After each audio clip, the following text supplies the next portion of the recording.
Une fois n'est pas coutume moa ny teny vahiny ity vidéo ty dia atodiky manokana aminareo mpitandro amin'ny filaminana ianareo miaramila raha mihaino faneho-kevitra maro samihafa eto amin'ity tambazotra tserasera ty sy amin'ny vaovao ofisialy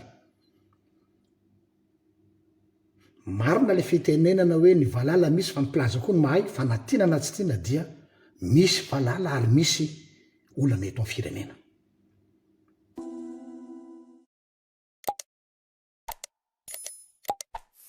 Faly miarabantsika jiambindray mpanaraka ny chaîne YouTube vaovao malagasy amin'izao fotoana tenenantsika zao dia nivoaka tao anatin'ny fahanginana manko ny filoteloha Marc Ravalomanana mahakasika ny toetra ara-politika sy fifidianana be ny tanàna ny teny izy hoe tsy azontsika atao ny manao tsinotsinona ireo vahoaka ny vidy antsika ireo izay manantena sy miandratsika handray andraikitra eo amin'ny commune misy antsika izay. Noho izany dia hamafisika etonina fa tsy mitsahatra ny tolona raha tsy mifarana izao fampahatrana ny vahoaka malagasy sy famotehana ny firenena izao ary takina ihany koa zareo ny fanafoanana ny fifidianana teo iny. Aleonay maty fitiavana tanindrazana ity ry dada amin'ny fahantrana be tonga de action izy ity ary na maty fitiavana tanindrazana ary tsy maninona fa tianay mba hiadana amin'ny fampandrosoana ny taranaka faramandimby fa tsy fahantrana lalina be izao ary ela be zany ary izahay izao dia efa vonina ato kianja 13 mai fô hainay fa izahay tsy misakafo normal intsony amin'izao tsy mila foza ity Madagasikara ity ary miteny ihany koa ato hoe zay mihitsy no tena izy misy président aleo tehizany tolona ary andao henjanina amin'izay tsy asiana resaka lava intsony fa tena tsy rariny izao mahazo ny firenena izao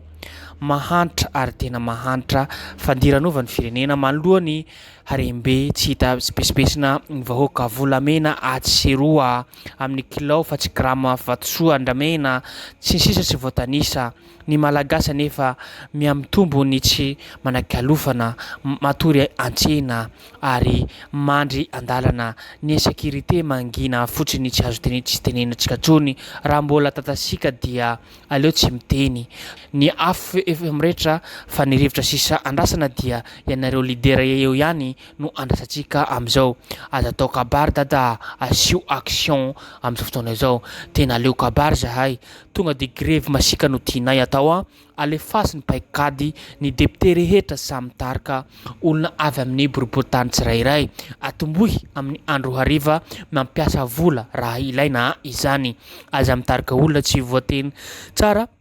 ary fa vitsy ilay olona de kivinareo rehefa aveo nefa fanantenana tsy ampy ny androandro fiasana ohatr'izany rehefa be loatra ny kabary sy kenokenina dia very ny sofa mahazo makariny ratsy koa miangavy ny tsy lalaova izany tolona zany fa lasa vahoaka no atao kilalao ary lasa sorona maro ny faneho-kevitra atao ireo pisehatra tambazotra serasera amin'izay satria action zao no ilaina zao na paikady stratégie amin'ny raharaham-pirenena izao na de eo aza zany rehetrarehetra tenentsika zay manoloana toetra raha mahakasiky ny tafina miaramila zany dia naneho hevitra ihany koa ny solombamboka Fidèle Sarapiera hoe nomenareo lanja ilay zavatra noresahan'ny colonel Sal satria dia ny ministre ny filohandany fiarovana mihitsy no nasaina namaly azy raha toa ka tsy important ilay zavatra nolazainy dia afaka nyteny tsotra ianareo hoe diso iny dia vita tsy nanandandra iny resaka ny colonel Sal iny raha communiqué fotsiny natao fa ilay ministre rery no lasa namaly azy dia mahalasalasa saina izany tsy dia ilay fanambarana lazainy no inona fa ny zavatra manandanja dia ny hoe iza no nanome information an'ny colonel Sal iny sao dia olona akaiky any ary iza no tena nampikoropaka anareo tao ity manko fanambarana natao miara-manonja natao ny Fidèle Sarapiera solombamboka izay ary matoa mivoaka ny zavatra toy ireny dia midika zany fa efa manomboka tsy voafehy fitondram-panjakana intsony ny toedra raha tsy mahafantatra itsika hoe iza no hanao inona ary rahoviana zany no hitranga fa raha ny zavatra misy dia ahafahana milaza ny fa handalo krizy indray i Madagasikara tsy ho ela izany krizy izay mety hitarika indray ny fahavakisana eo anivon'ny tafoka raha tsy mitandrina ireo mpanao politika zay no hita ary saritsary ny zava-hisy a Madagasikara malalantsika zay eo amin'ny resaka tafoka sy tafoka ary eo akany koa ny tafoka sy ny vahoaka sy ny mpitondra fandrakana ankehitriny izay efa tsy mamboaka efa tsy tia vahoaka izay dia tsy misy ao tenentsika teo zay olona tsy haneho-kevitra amin'ity raharaham-pirenena raha vaovao mafana amin'izao fotoana izao mahakasiky ny miaramila rehetrarehetra izay koa amin'ny fotoana izao ihany koa dia maneho hevitra manko Jean-Luc izay mpisehatra tambazotra serasera ihany koa mahakasiky ny ara-panahy na eo ihany koa aza ny ara-politika izay naneho hevitra izy tamin'ny pageny RGL ao anatin'ny Facebook izay dia hoe sahiana io ary manainga antsika rehetrarehetra amin'ity mba ho anareo rahalahy miaramila eo anivon'ny tafoka ity hafatra ity tsy izao mihitsy no hiakendry hananatra anareo fa matoy ianareo natsoina hoe dernier rempart de la nation dia ao raha fotoana izao hanomezana civil tolo-tanana ho anareo ka ampatsahivina ianareo fa tsy olona bontolo akory ianareo fa olona manana atao hoe cas de conscience raha malala fa tsy mora ny toerana misy anareo ka izany no andraisanay adidy hanolotra soso-kevitra mety hanampy anareo eo amin'ny safidy izay tsy maintsy ho raisinareo izany ity maraka tenentsika teo zay manko avy amin'ny Hanta sy Jean-Luc ao amin'ny page Facebook ny RGL nanome hevitra any mpitandro filaminana izy amin'izao zava-misy toedra raha politika mafahapana makasiky ny miaramila sy ny vahoaka sy ny mpitondra izao koa andao manko jerentsika zany faneho-kevitra nataony tamintsika vahoaka malagasy fa indrindrandrindra ho an'ny tafoka na miaramila izay mazy toatrany mijery tompolahy izy tompoko vavy. Une fois n'est pas coutume maozy ny teny vahiny ity vidéo ty dia atodiky manokana aminareo mpitandro amin'ny filaminana ianareo miaramila raha mihaino faneho-kevitra maro samihafa eto amin'ity tambazotra tserasera ty sy amin'ny vaovao ofisialy marina le fitenenana hoe ny valala misy fa miplaza koa ny mahay fa natiana na tsy tiana dia misy valala ary misy olana eto amin'ny firenena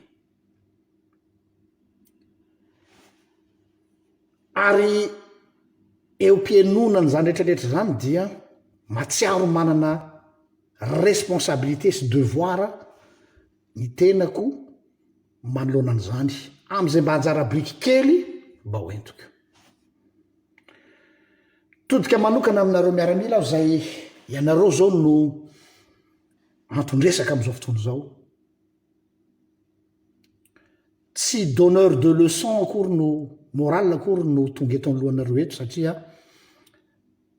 civil zahay ary tsy mahalala ny réalité anareo maramila sy nampiofanina anareo kanefa indraindray ilaina ihany ny atao hoe regard neuf na olona tsy mitohaka eo am'le problema isan'andro mety mba hanampy kely any fantatro ny dilemme ao anatinareo am'izao fotoana zao fa entre deux chaises anareo ao ny devoir d'obéissance totale à ma grande muette anareo nefa ihany koa ao ny atao hoe cas de conscience ary io cas de conscience io araka le zanina général manamboninahitra français anankiray mitarika ho amin'ny atao hoe droit à la désobéissance amina resaka cas de conscience ny problème nefa dia tsy hita hoe aizany frontière n'ilay cas de conscience ary iaraha mahalala fa na dia hiezaka nazava an'le cas de conscience ary dia tsy maintsy sisy fiatraikany any aminao zany amin'ny carrière sy am'izay mety ho sazy azo donc tena tsy zava-maivana le izy dia azoko atsaina mihitsy ny adi-tsaina ao anatinareo am'izao fotoana zao hoe hanahoana raha toka tonga amin'ny atao hoe tsotsory mambisarana eto aho dia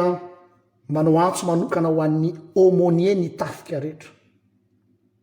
ho anareo aumônier izao no fotoana ilavana anareo be deaibe satria nareo no charnière entre ny ireo mandray ny baiko avy ety ambany sy ny haut commandement mananjara toerana lehibe satria mampatsiary ao tantarany Saoly rehefa manoloana ny fahavalo izy dia tratran'ny stress sy burnout lazainy olo hoe nisy fanaratsy fa zamoko tsy fanaratsy fa dépression farany ambony dia moindre chose ny Davida kely sy ny io lasa noraisiny io adversaire lasa ennemi satria tellement izy efa frustré de moindre chose izy lasa manao tsy fanao tsy voahevitra ny fihetsika de impiry izy ny fofony ainy Davida or David io zay efa ibetsaka azo ny teo am-pelantanany ny ainy fa mbola ataony ataoko ahoana nikasika ny olom-baosy Jehovah dia rehefa ao anatin'ny fehikorontanatsaina iny izy dia nampanatsoana Davida tamin'izay izy mbola mpitendry zava-maneno zay nampilamina ny sainy io no toeranareo aumônier hoe ao ny olona izay tsy maintsy eo ambaniny atao hoe fandraisana baiko devoir d'obéissance eo ihany koa nefa ny cas de conscience goavana be ny rôle nareo aumônier am'izay fotoana izay ny amin'ny fiainona an'ilay olona ilay miaramila sy accompagnement ho azy reo zay ny ray fa ny faharoa zay farany ary zava-dehibe indrindra dia izay ilay hoe ianareo dia olona nianatra inoko angamba ny fahinybokotra eny ambonin'ny soroka reo iny tsy azoazo foana olona afaka manao réflexion tsara ary olona tsy mandeha amin'ny atao hoe fietse-po sy ny réaction épidermique